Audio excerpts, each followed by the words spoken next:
The man had been in Blackwood Valley for 17 years, but no one ever asked him why. Not really. They called him Creed not because it was his name, but because of how he lived, quiet, hard, bound by something older than law. His cabin sat 12 dusty miles south of the main road, past the last mailbox beyond the reach of gossip. The roof sagged like it had given up long ago. The chimney hadn't smoked in 3 winters, and the rocking chair on the porch creaked only when the wind got lonely. Each morning, Creed would wake before the sun, boil black coffee in a dented tin pot, and sit on the porch watching the dust shimmer like ghosts. He didn't keep a clock, didn't keep a mirror, and if anyone rode by, he'd nod once and go back to his thoughts. The townsfolk had questions, of course they did, about the scar across his jaw, the bullet limp in his right leg, the way he'd sometimes disappear into the canyon for days returning with eyes darker than before. But questions don't live long out here. Curiosity gets swallowed by silence. And Creed, he wore silence like a second skin. The last time someone dared to ask him about his past, he said only this: "I came west looking for silence, and I found it." But silence has a strange way of being interrupted. It was the 3rd night of the first frost when she came. Creed was chopping firewood behind the cabin when he heard it: hooves on gravel, too light for a man, too wild for a deer. He turned. There she was, a little girl, no more than 7, barefoot, clothes torn, dried blood on her lip. She was holding a limp dog in her arms. She didn't cry, she didn't speak. She just looked at him like he was the last soul left in a world that had gone cold. And for the first time in years, Creed didn't look away. Creed didn't move at first. He stood there, axe still, buried halfway in a log, watching the girl like she was something conjured by the wind. But she was real. Her breath fogged in the cold. Her arms trembled not from fear, but from holding on too tight to what was already gone. The dog in her arms was a mutt, dust-colored, limp eyes open but far away. Creed didn't ask what happened. He didn't ask where she came from. Out here, questions were currency, and he wasn't about to spend his last coin. He walked past her, opened the cabin door, and left it ajar. 5 minutes later, she followed. Inside, the warmth was thin. A single flame danced in the wood stove, too small to heat grief. She sat on the floor, curled around the dog like it still needed protecting. Creed didn't tell her to move. He poured 2 cups of coffee, 1 black one, with a little milk, and set the second one on the floor beside her. She didn't touch it. For 3 days, the girl didn't speak. She ate what he gave her, slept curled up on the floor by the stove, watched him from under a blanket of silence. Creed didn't push. He'd learned long ago some wounds bleed louder when touched. On the 4th morning, just as the sun was cracking over the canyon ridge, she finally looked up and spoke. 4 words. "He burned my home." Creed froze. Her voice was dry, flat, no tears, just smoke. He didn't ask who. He didn't ask why. But in those 4 words, something shifted. The girl had a name, May. No last name. No family, not anymore. She didn't remember the fire, only the smell. Said the dog tried to pull her out. That's why he didn't make it. That night, Creed buried the mutt beneath the mesquite tree behind the cabin. May stood beside him holding the lantern, not crying, not flinching, just watching. As the last shovel of dirt fell, she whispered something too soft for the wind to carry. Creed didn't ask her to repeat it. Some things were meant to be spoken once, then folded back into the dark. In the weeks that followed, May didn't smile, but she stayed. Creed didn't talk much, but he made space. 2 loners bonded not by choice, but by some unspoken recognition. He taught her how to boil coffee, though she still hated the taste. She taught him how to braid horsehair, said her mother once did it with eyes closed. He showed her how to load a rifle without flinching. She showed him how to hum at night when sleep wouldn't come. And though neither of them ever said it, the house began to feel a little less haunted. One morning, May asked him, "Why do you live here all alone?" Creed sipped his coffee, stared out at the hills, and said, "Because no one follows you to the end of the map." She thought for a long time, then nodded. That's a good place to start over. Creed looked at her, really looked. For the first time in a year, he believed she might be right. Creed wasn't a man who chased the past. He buried it deep under silence, under miles of dust and time. But some things have a way of clawing their way back, especially when they arrive wrapped in the voice of a child. "He burned my home." May had said it like she was describing the weather. But Creed heard the thunder behind it. He saw the smoke curling in her eyes. And though he didn't show it, a spark had caught inside him, old and dry, waiting too long for air. That night, after May fell asleep, curled beside the stove, Creed took out an old tin box from beneath the floorboard. Inside, yellowed newspaper clippings, a rusted bullet casing, and a photo of 6 men in uniform faces, young, proud, exhausted. One of them wore a crooked smile. His name was Colt Banner. Banner and Creed had served together during the war. Same battalion, same mud, same hell. Banner saved Creed's life, once dragging him out of a burning garrison under enemy fire. Back then, Creed would have followed him anywhere. But after the war, Banner changed. Or maybe the war just peeled off what was already inside. He became a drifter, then a bounty hunter, then something worse. Creed lost track of him around 69, heard rumors he'd taken up with land barons, clearing out settlers who stood in the way of new railroads. And now May, a child with no home, a fire, a man on horseback she'd only seen in glimpses, but when Creed showed her the photo, she pointed. That's him. No hesitation, no doubt. Colt Banner had come to Blackwood. The sheriff in town, old Riley, wasn't going to do anything. He owed too many favors, turned too many blind eyes. Creed knew that dance. Law out here was paper in the rain. So he asked questions quietly. Talked to a blacksmith who'd seen a group of riders pass through torches lit heading toward the valley. Spoke to a storekeeper who mentioned a man flashing Union medals like poker chips. All signs pointed one way. Banner wasn't just passing through, he was building something. A hold, a claim, maybe even a kingdom if you asked the wrong men. But Creed wasn't interested in kingdoms. He was interested in one child and the fire in her eyes that hadn't gone out. The part that made it worse, the part that made Creed's hands tremble when he held his coffee cup the next morning, was this. He'd once called that man brother. Creed had buried a lot of things over the years. His name, his rank, his regrets. But this was the first time he couldn't tell if he was digging up justice or revenge. May didn't ask where he went those mornings he rode out early. She didn't ask why he came back with dirt on his coat and anger in his jaw. But one afternoon, as they watched the sun dip behind the ridge, she asked quietly, "Do you know who did it?" Creed didn't answer right away. Then he said, "Yeah, how, will you kill him?" Creed stared at the horizon. The sky was orange, bleeding at the edges. The kind of light that made everything look honest, even the lies. "Not unless I have to." May nodded, like she understood something too big for her age. And then she said, "Estampity wines. If you do, don't let it make you like him." That night, Creed sat on the porch long after the stars came out. The dog's grave was still fresh. May's humming drifted through the open window, and somewhere far off in the hills, he swore he could hear the low cry of a coyote, or maybe it was the past coming back for one more reckoning. The next morning, Creed woke before dawn. Not out of habit, out of weight. Some memories don't knock. They crawl into your chest and sit there heavy as regret. He saddled his mare, packed a rifle, left half a biscuit on the table for May, and rode west toward the canyon where men like Colt Banner liked to disappear. He didn't say goodbye. Not because he planned not to return. Because the man who left that morning wasn't the same one who'd raised May's lantern in the night. The trail was rough, like it had been erased by guilt and redrawn with greed. Creed rode past abandoned cabins, fences burned to ash and wells poisoned with salt. The map wasn't on paper, it was carved into land that remembered every boot that scarred it. He reached a ridge overlooking a clearing. Below, Banner's men were setting up camp. Rough-looking boys with fast hands and empty eyes. Creed counted 15. Then he saw him. Banner stood by a wagon laughing. Same crooked grin. Same voice that used to echo in war tents over boiling coffee and blood-soaked jokes. But something had hardened in his posture. He didn't carry himself like a man anymore. He moved like someone who knew no bullet would dare find him. That's what happens when you think the world owes you its silence.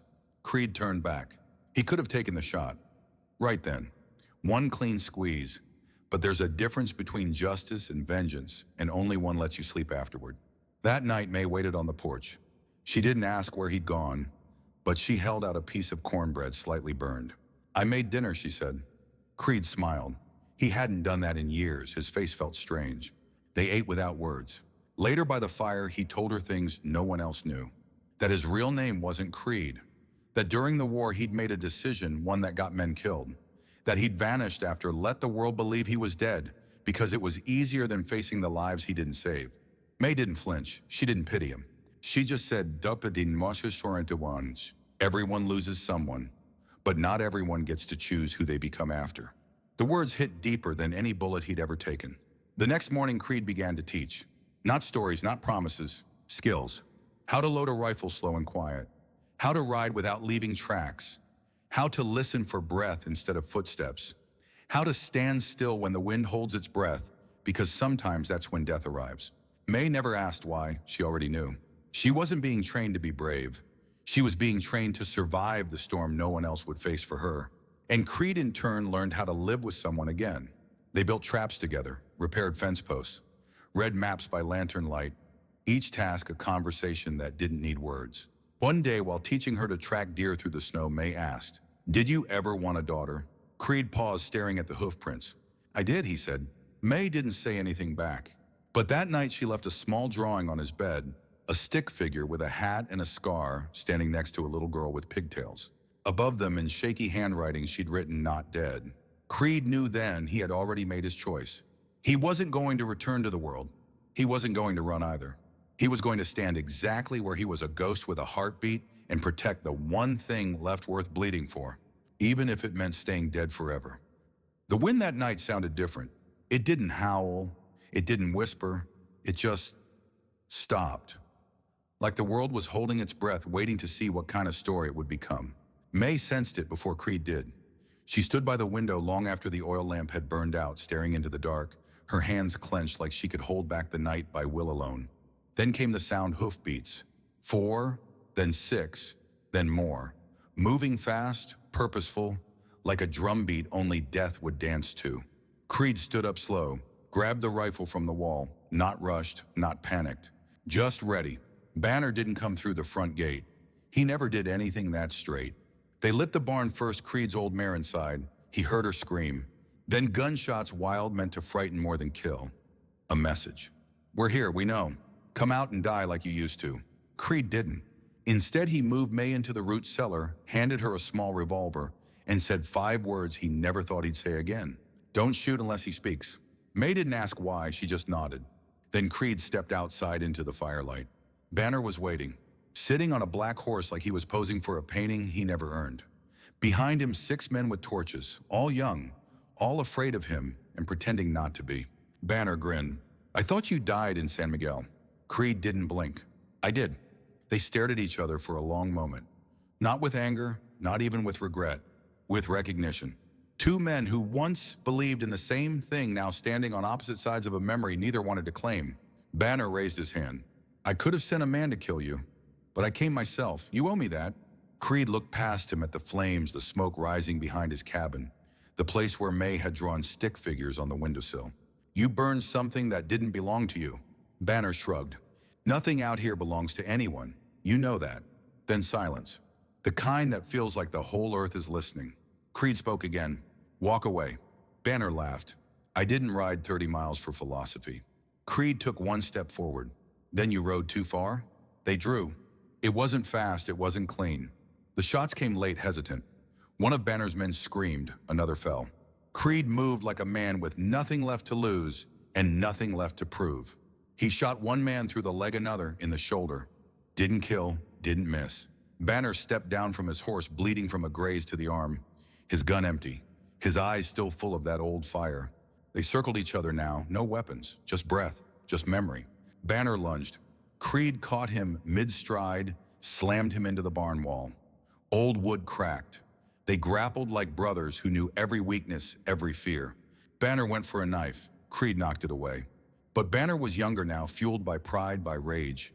He got Creed to the ground, fist raised, ready to end it. And that's when he heard it. Click. May stood behind them, gun raised, hands shaking but eyes locked. Banner froze. "Well now," he said, voice almost tender. "Didn't think you had the stomach for it, little one." May said nothing. Creed, still on the ground, looked up at her, not pleading, just watching.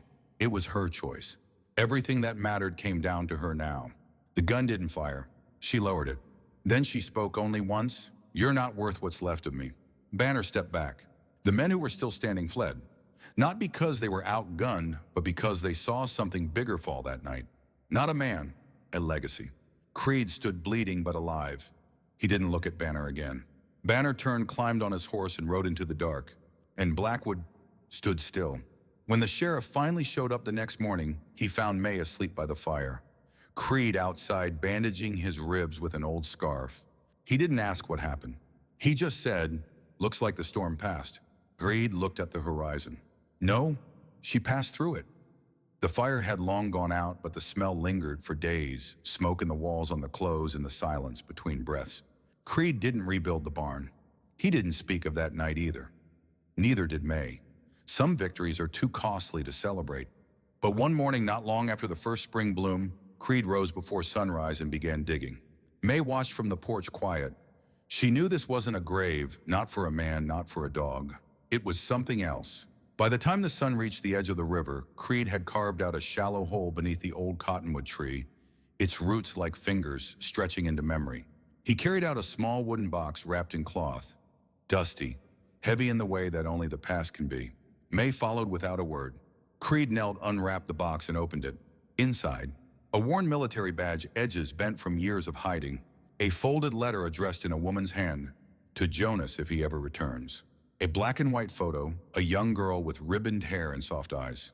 A girl Creed had never held. And a gold locket still warm from the morning sun. He held each item like it could still burn him. May stood beside him still. She didn't need to ask. She felt the story. Creed placed the letter atop the others and closed the lid. "That's Ellie," he said, barely above a whisper. "She would have been about your age." May looked at the tree, then the box. "She died." Creed shook his head. "She lived, just not with me. No bitterness, no tears. Just the raw truth of a man who had once believed that disappearing was a form of protection." He lowered the box into the ground, placed each handful of dirt gently, like apology was a physical thing, and this was how it had to be buried. May knelt beside him and added the final scoop. They didn't mark the spot with a cross or a stone, just a small ribbon tied around the lowest branch, fluttering like breath. Later that night, they sat on the porch. May asked, "Will you ever go see her, Ellie?" Creed sipped his coffee cold now. "No," he said. "She knows I love her. That's enough." A long silence. Then May leaned her head on his shoulder, just for a moment. Just enough. The days after were slow, gentle. May began drawing again. Creed started sleeping through the night.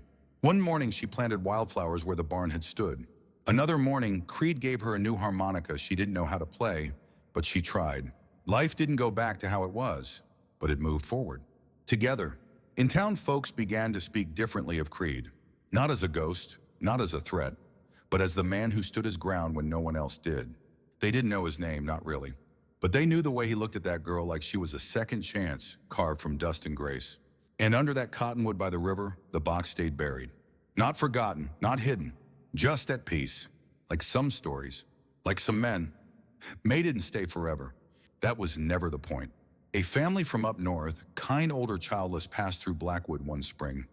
They ran a bookstore, had a porch with rocking chairs, and promised a school just down the road. May liked the way they said her name, soft, careful, like a secret they were honored to keep. Creed didn't argue. He helped load her bag onto the wagon. He didn't say much. Neither did she.